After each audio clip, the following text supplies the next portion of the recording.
I'm Andrea Giles, and you're listening to the Heal from Infidelity podcast, episode number 47, Navigating Changing Relationships. Hello, and welcome to the Heal from Infidelity podcast, where courageous women learn not only to heal from their spouse's betrayal, but to become the boldest, truest, most decisive, and confident versions of themselves ever. If you know there's more for you than the life you're currently living, but don't quite know how to get there, you are in the right place. Stick around to learn how to create a life that will knock your own socks off. Is it possible? It is, and I'm here to show you how.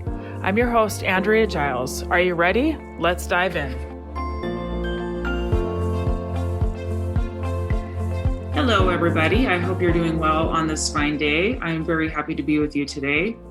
So today we're going to be talking about relationships that change when we change.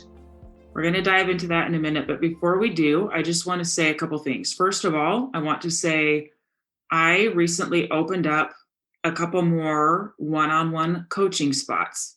My days are numbered with before I have my baby, not till December, but I want to coach as many people as I can before I go on maternity leave. So if thinking about working with me has been something that has been on the radar, come talk to me.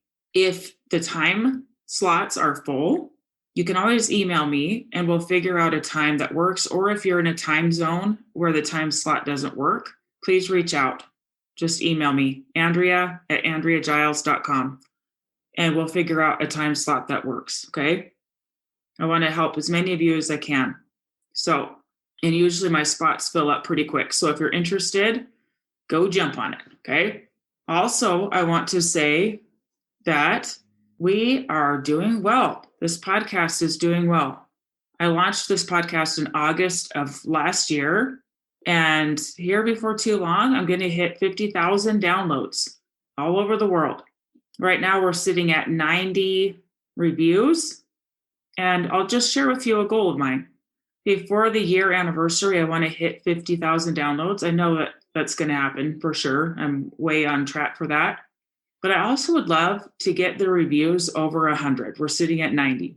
So if you have enjoyed this podcast, if you've learned something from this podcast, if it's been beneficial to you, I would appreciate it so much if you go over to iTunes and leave a review and let other people know how it's been useful to you. It directs people to it. It gives the podcast credibility. Like when people are looking for a podcast to listen to, they read the reviews. So if you have gotten something out of this, I would love it if you would go leave a review and let's get that over 100. Okay, so let's go ahead and dive in here. Okay, so relationships, whether you choose to stay in your relationship or not, meaning your marriage, relationships shift. The reason why is because you shift. Okay, so let's say, for example, that you stay married. You decide from a clear, clean place that that's what you want. You decide you want to stay, but that you want to figure out a way to feel peaceful staying. So you make the decision, but your brain is still really chatty about it, right? Constantly confusion, constantly giving you doubt, things like that. So who do you need to become to be the person who feels peaceful staying? Where is your growth in that? When you step into that growth, you often show up differently to the people around you. Here are some examples of what that looks like. You are becoming a person who makes a bold decision and sticks to it. You hold up your own decision. You become less reactive to your own emotions. You become less reactive to the words of others. You learn to trust yourself, and then you learn to extend that trust to the spouse if they are worthy of trust. You learn to self-soothe when feeling triggered. You're learning how to have uncomfortable conversations. You're learning how to allow others their negative emotions without trying to fix it. These are all things that you're working on to become the person who can stay and be at peace around it. That's a whole lot of growth, right? Let's say you decide to leave. All of those things that I just said apply there as well. Making decisions and sticking to them, having your own back in your decision making, becoming less reactive to emotions, learning to trust yourself. learning how to self-soothe, learning how to have uncomfortable conversations, being an advocate for yourself, asking for what you want, saying yes when you want to say yes, saying no when you mean no. All of those things, right? So whether you decide to stay or leave, to get to a place of peace within that decision, there is a growth curve. Now, the thing about growth is that it's like dominoes. You knock down that first domino and down go the rest. It has a ripple effect. So, for example, if you're learning the skill of becoming more assertive, saying yes when you mean yes and no when you mean no, you learn how to manage your own uncomfortable emotions when you are in potentially uncomfortable conversations. You are learning how to stand with yourself, how to be with yourself in those conversations. Now, these are skills that translate not only to marriage or with the person if you're, leaving, potentially your soon to be ex, but it also trickles down to all the other relationships. That's why I say it's like that domino that you knock down one, it often knocks down the rest. Okay? So it makes sense that you will be showing up differently in all the relationships in your life, and others might not know what to do with it. It might make them uncomfortable, and it's okay. Here's another thing that I experienced, okay, that I have seen.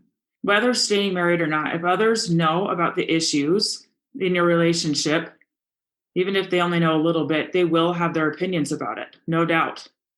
We have natural biases, and as the saying goes, blood is thicker than water. That often means that people will take a family member's side just because they are related. Sometimes they go blind to the actual facts. They don't want to know. It can be really difficult and painful to hear things about your loved one that challenge the view you had of them, right? We might have this opinion of them and kind of put them on a pedestal and just think they're so great. And when we hear other things, it can really challenge that and feel very uncomfortable. And just like we do within our own marriages, we find meaning of those things. So, for example, for my clients, many of them find the meaning of I wasn't good enough, I wasn't strong enough, I wasn't pretty enough, I wasn't sexy enough, whatever, or he wouldn't have done these things. Guess what? Other people do it too. Parents of the person who was unfaithful may make it mean they weren't good enough, that they weren't good enough parents. So guess what? It becomes a whole lot easier to blame you than to confront themselves with that challenging question. In reality, it doesn't mean anything about them. It means their kid made a decision, just like it has nothing to do with you, meaning you didn't make anyone make that decision. Neither did the parents, but often we take these things personally. Also, we tend to think in black and white. You've heard me talk about that. Our brains love certainty. That means we want someone to blame. So if you're divorced or going through divorce, it is easier on our brains to just delegate blame to one person and absolve the other. And often it's the one that we're related to that we absolve responsibility for. We make excuses for them. Now, I'm going to be delicate about how I talk about this, but this was my experience. I was married for 16 years and I loved my in-laws and cared about their feelings. And because I cared, rather than just having my first husband call them and say, Andrew's divorcing me, I picked up the phone and I made some phone calls. I called specific family members and I told them why. And I had a long conversation. So this is what I've decided and this is why. The ones that I was closest to. I wanted them to know that I still loved them and cared for them and that it wasn't any kind of personal thing about them, that I still cared about them and our relationship.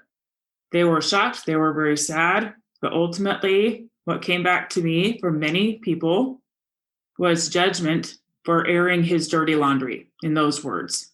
I was judged quite a bit, and in some instances, quite aggressively and harshly. Some pretty unkind things were said to me and about me. And then came many excuses for his behaviors, absolving him of blame. At one point, I was directly asked by a family member of his how much I thought he was actually accountable for. And I responded that that was not my concern, that was not my business, that my concern was taking care of myself and my children.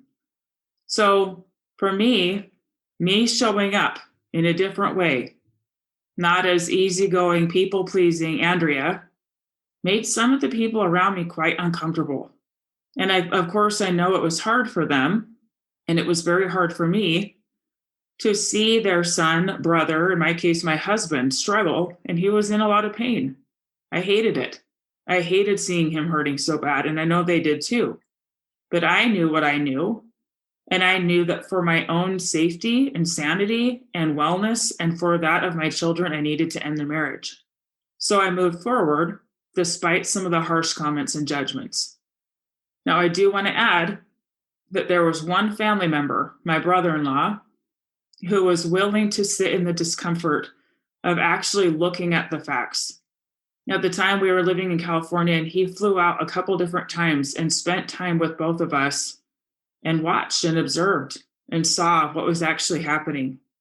And in the end, it was very uncomfortable, but he had some really tough conversations with his family where he was truthful about what he saw, and it made him quite unpopular for a while. But to this day, I have a great relationship with this brother-in-law, and I appreciate so much that he was willing to look at it. He was willing to step out of the black and white and get in the gray and really look. Now, what about friends? Sometimes friends do the same things. They take sides. Often they're generally hearing one side of the story. I had some people that were my friends of ours come to conclusions about me that were just not true. They were just false. And while it was hurtful at the time, I can understand it. They didn't want to see what their friend was involved in. So they shifted attention and blame to me. And it's okay. Did it hurt? It did. But it's okay. All right, so back to you.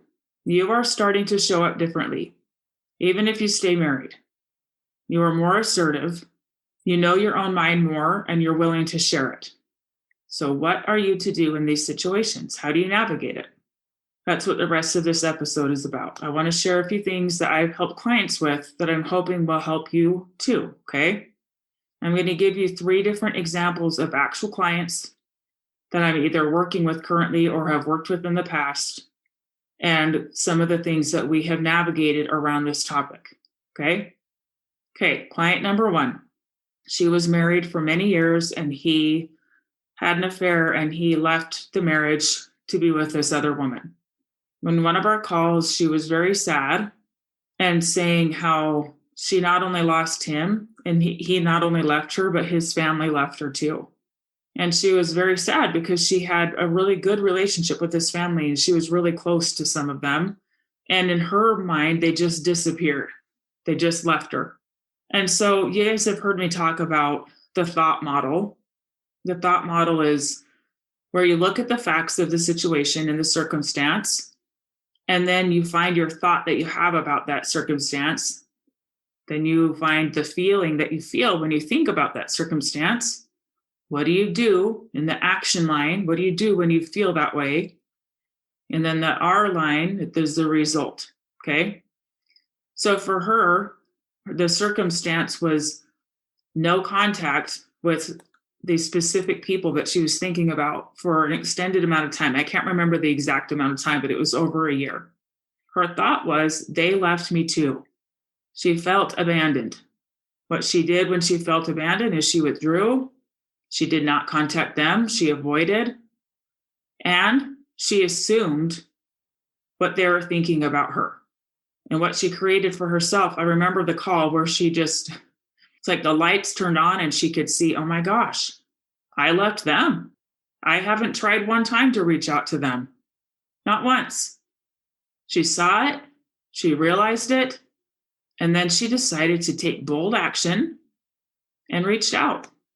By the time we had our next call, she had written letters. She had a phone call with a niece. A couple weeks later, she was invited to a wedding for one of her nieces. Like, she decided, I want to reach out to them. So she did. Okay, so client number 2 now.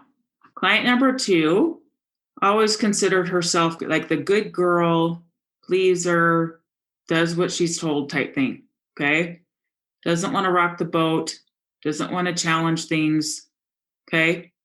Now for her, When she got divorced, she had a lot of strong personalities around her telling her what they thought she should do.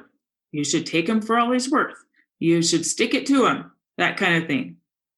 And in her case, he also left for the other woman. Okay. What she realized is that that was not who she wanted to be. So she had to learn to tell the truth to her family about what she was comfortable with. In making decisions moving forward, some of the changes in her life, personal choices about moving, about selling her house, about things like that.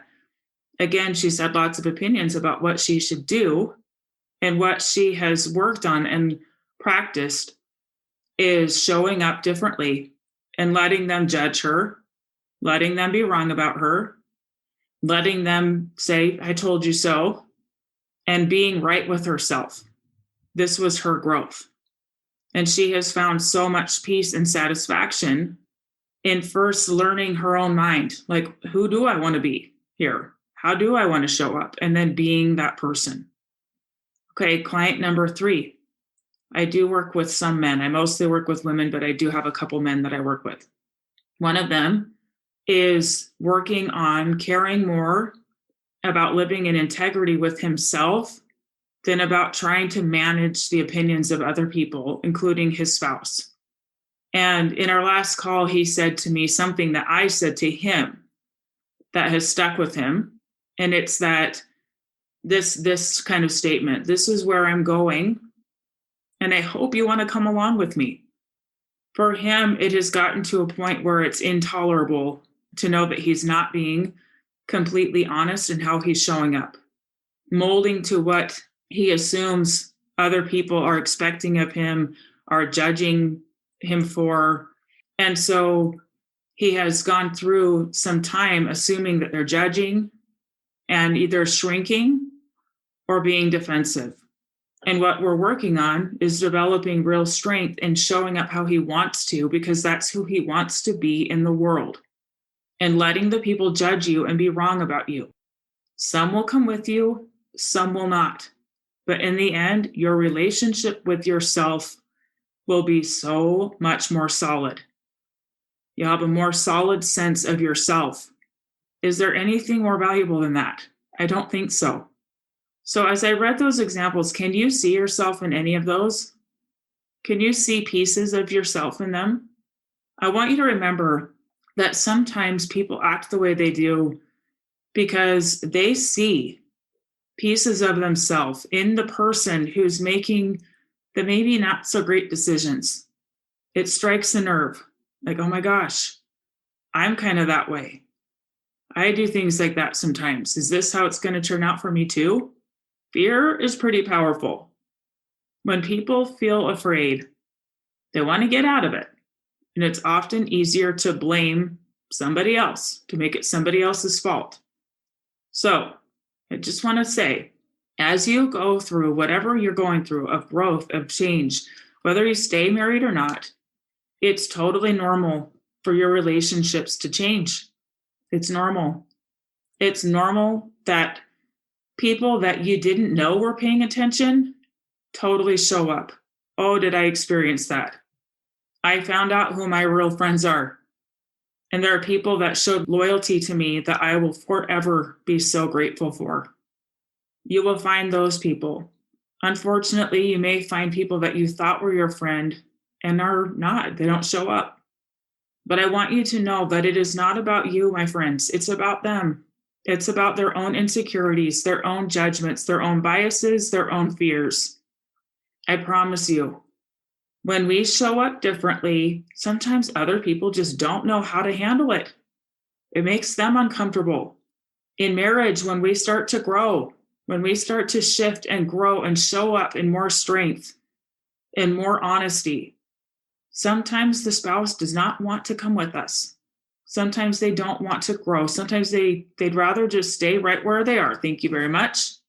That is fine.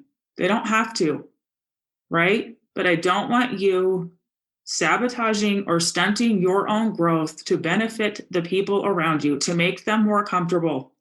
Don't water yourself down. Be bold. The people who are meant to come with you will come with you.